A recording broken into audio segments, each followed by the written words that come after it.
ചേകനുവിന്റെ വയലും കണ്ണനും എവിടെ ഉണ്ടെങ്കിൽ അവിടെയൊക്കെ പോകും ഞാൻ. എന്താവോ പറഞ്ഞു കേക്കണ്ടേ? എന്നാലും ഓനുമായിട്ട് വായക്കാട് ഒരു വാദത്തിരുവാദം ഉണ്ടായിന്.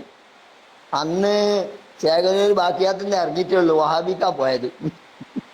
കുളിക്കലൊരിക്കൽ ദിവസം വന്ന് ഒരു വലിയ ഓൽക്കൊരു ബാക്കവി ഒരു പൈസയൊക്കെ വിറ്റുകയാണെങ്കിൽ വഹാബിയൊക്കെ ജമാഅത്തിനൊക്കെ ഭയങ്കര നേട്ടാ, കിതാബിരിയല്ലോ. അങ്ങനെ കിട്ടിയപ്പോൾ കുളിക്കൽ ഒരു കുത്തുമ്പ വധിച്ചു. അവ 2 കുത്തുമ്പേണ്ടായി ഇരുന്നില്ല. ആ ഇരിക്കണം എന്നുള്ളവർക്കൊക്കെ ആവശ്യമാണ്. അവ എന്താ ഇരിക്കാന്ന് ചോദിച്ചാൽ അത് നബിക്ക് ക്ഷീണം വന്നിട്ട് നബി ഇരുന്നേന്, എനിക്കങ്ങനെ ക്ഷീണം വന്നില്ലാന്ന്. അങ്ങനെ വേറെ വയക്കാട് ഒരു ഭാഗത്തുവാന്ന് അന്ന് വഹാബിയാണ്. അങ്ങനെ മറുവശത്ത് അബ്ദുൽ ഖാദിർ എന്ന ആള് ഇപ്പൊ മരിച്ചുപോയി, ഓനാണ്.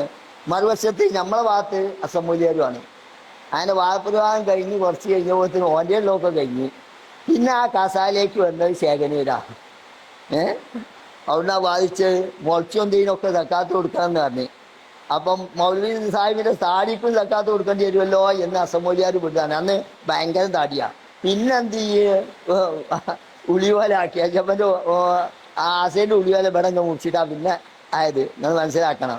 അങ്ങനത്തെ ഒരാളുണ്ടായിനി ഇവിടെ എന്ന് പറയാനാണ്. എല്ലാ കാര്യത്തിലും ഓൻ ദീനെതിരായി പോയി വന്നു. മാർക്കം ചെയ്യേണ്ടി വരെയില്ല എന്നവൻ പറഞ്ഞു. ലാ തബ്ദീല ലി ഖൽഖില്ല. അതിനൊക്കെ ആയത്തുണ്ട്. ഈ വിരലിട്ടാലും മൂക്കിൽ ഏത് വിരലിട്ടാലും പാകാം. ഖുർആനും ആയത്ത് എവിടേക്കും തിരിക്കാൻ കഴിയും. അതിനനുസരിച്ച് തിരിച്ചാൽ മമ്പസറബിൽ ഖുർആനി ബിറയി വല്യതബവ്വഉ മഖഅദു മിനന്നാർ. അല്ലാഹുവിന്റെ റസൂൽ അരവിട്ട് പറയുന്ന മമ്പസറബിൽ ഖുർആനി, ഖുർആനെങ്ങാനും ഒരുത്തൻ വ്യാഖ്യാനം ചെയ്താൽ ബിറയി അഭിപ്രായം അനുസരിച്ച് വ്യാഖ്യാനം ചെയ്താൽ വല്യതബവ്വഉ മഖഅദു അവന്റെ പാർപ്പിടം ഉറപ്പിച്ചു പോയി മിനന്നാർ.